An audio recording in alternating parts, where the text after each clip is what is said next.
Bonjour à tous et bienvenue. Aujourd'hui, on va parler de la nouvelle série Willow.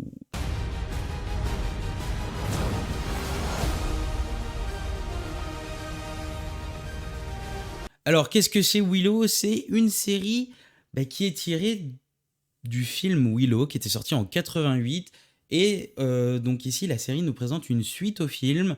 Alors, si vous n'avez pas vu le film, d'une, c'est pas grave parce que c'est vite fait réexpliqué au début de la série. Et de deux, si vous avez envie de le voir, il est disponible aussi sur Disney. De ce côté-là, vous n'avez pas de soucis. Vraiment, je pense qu'on peut vraiment commencer la série sans avoir vu le film, en sachant que c'est un film de 88 et qui, pour ma part, a vraiment mal vieilli. Donc bon. Et quel plaisir de retrouver encore comment dire, un univers assez héroïque fantasy, mais plus dans le style des années 80-90, qui, ce genre de film-là, ça a bercé un peu mon enfance.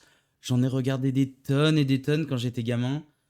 Surtout à l'approche de Noël, je me rappelle, il y en avait énormément qui étaient diffusés sur M6.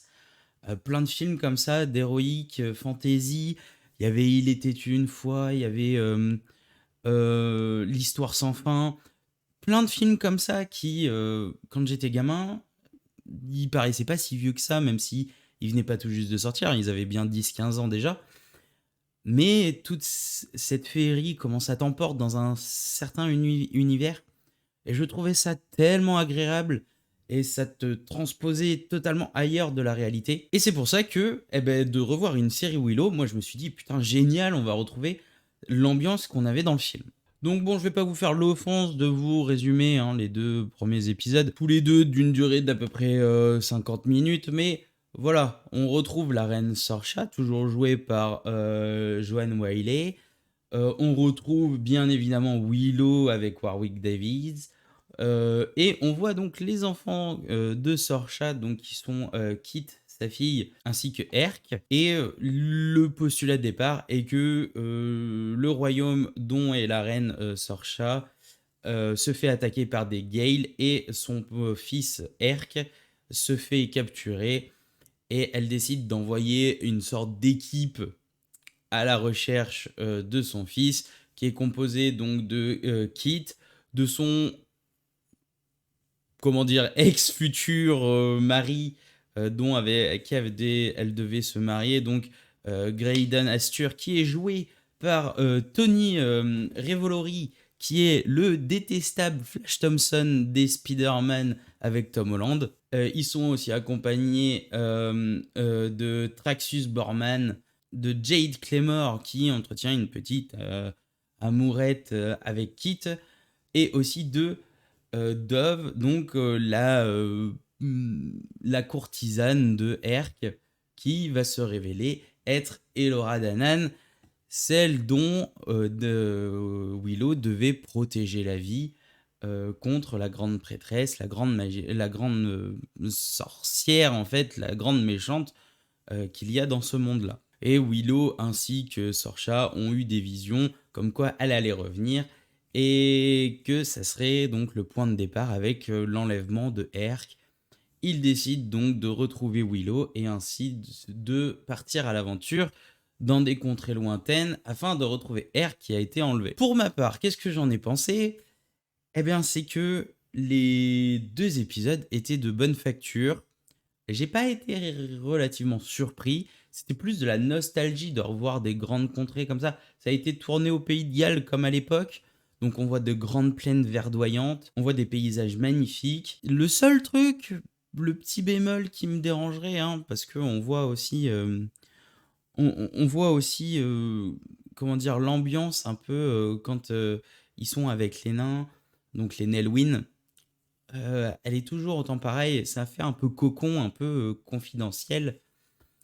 Et ainsi, on sait qu'on va voir plusieurs créatures différentes. Ça va être très intéressant. Mais je sais pas, je me rappelle pas qu'il y avait autant de petites pointes d'humour dans le film.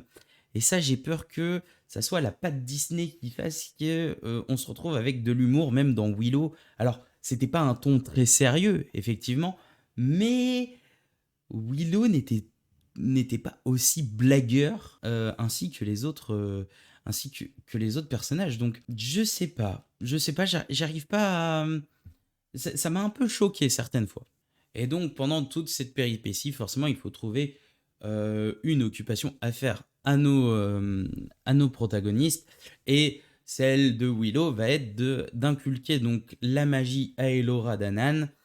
Parce qu'on a eu des petits flashbacks qui se situent entre le film et le début de la série, où on voit que Willow voulait prendre Elora quand elle était petite sous son aile pour lui apprendre la magie et autres, et Sorcha avait totalement refusé, même prohibant la sorcellerie au sein de son royaume et en érigeant une sorte de dôme magique afin que tout ce qui est autour de ce royaume-là ne puisse pas rentrer, juste en laissant une petite porte. Donc on sent qu'il y avait un peu de frustration auprès de Willow, et quand il l'a revu, malgré le fait que quand il l'a vu pour la dernière fois, il a dit qu'il s'en foutait de ce qui allait lui arriver et que le royaume pouvait tomber en ruine, il ne viendrait pas les aider. Au final, il accepte quand même de les aider et d'aller secourir Erk.